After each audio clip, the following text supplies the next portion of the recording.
مصارف زکوٰۃ کے مستحقین لوگ، اللہ تعالیٰ کا فرمان ہے انما الصدقات للفقراء والمساکین والعاملین علیہا والمؤلفۃ قلوبہم وفی الرقاب والغارمین وفی سبیل اللہ وابن السبیل فریضۃ من اللہ واللہ علیم حکیم۔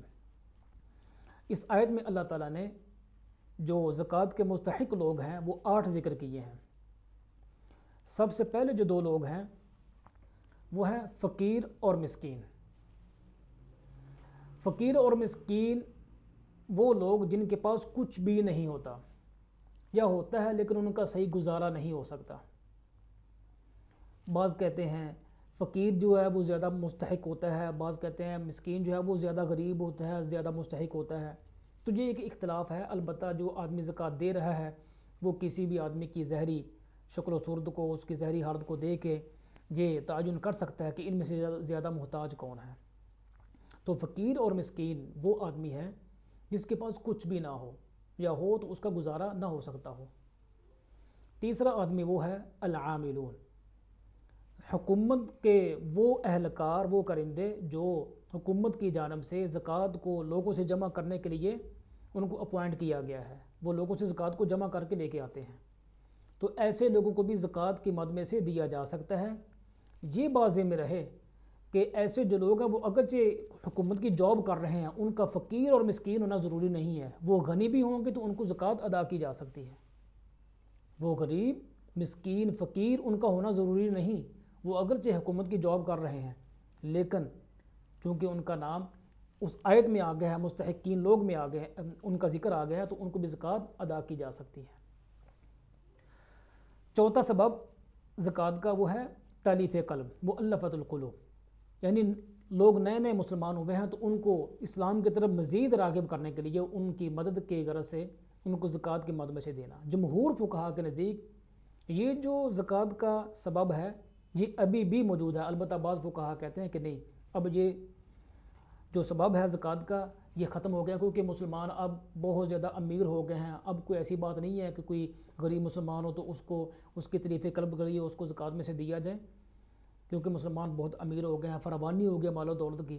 البتہ جمہور کہتے ہیں کہ نہیں، ابھی بھی یہ موجود ہے۔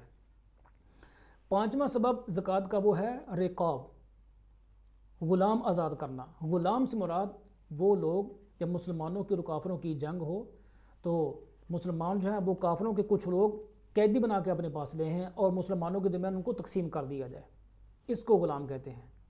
غلام کی مد میں غلام کا جو ایک ہیڈ ہے، اس میں سے 3 لوگوں کو زکوٰۃ کی مد سے ان کی مدد کی جا سکتی ہے۔ ایک وہ مسلمان غلام جو مکاتب ہے،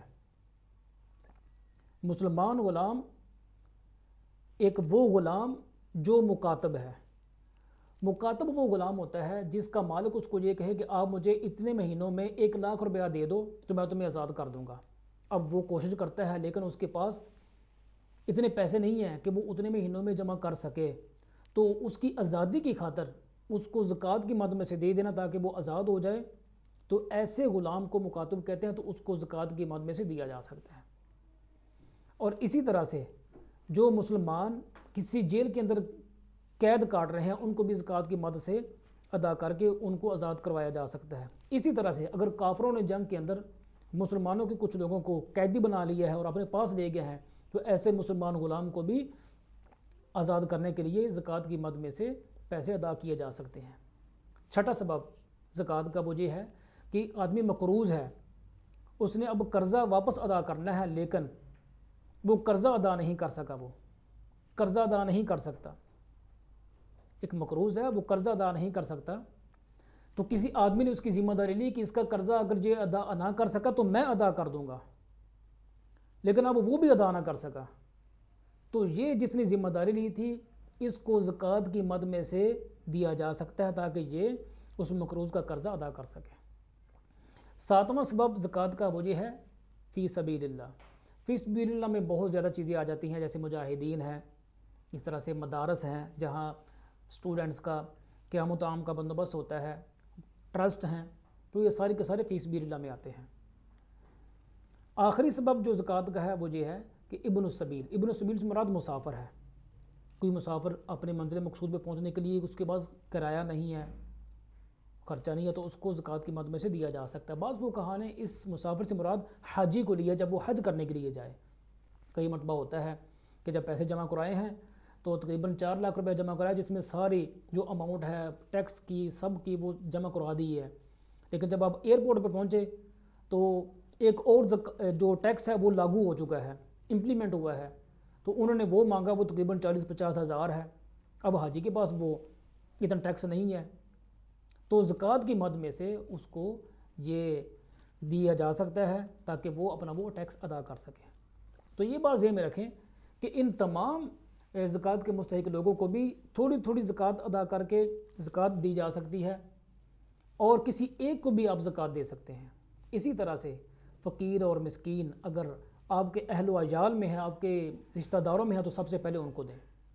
اگر والدین فقیر مسکین ہیں تو ان کو بھی دی جا سکتی ہے، اور اگر بچے ان کی شادی کی ہے، اچھے بنے ہیں، لیکن کاروبار میں نقصان ہوا ہے، زلزلہ آ گیا ہے، گھر گر گیا ہے، سیلاب آیا ہے، گھر گر گیا ہے، زمین کے ساتھ لگ گئے ہیں، تو والدین اپنے ایسے بچوں کو اب جو بے سہارا ہو چکے ہیں ان کو بھی زکوٰۃ دے سکتے ہیں۔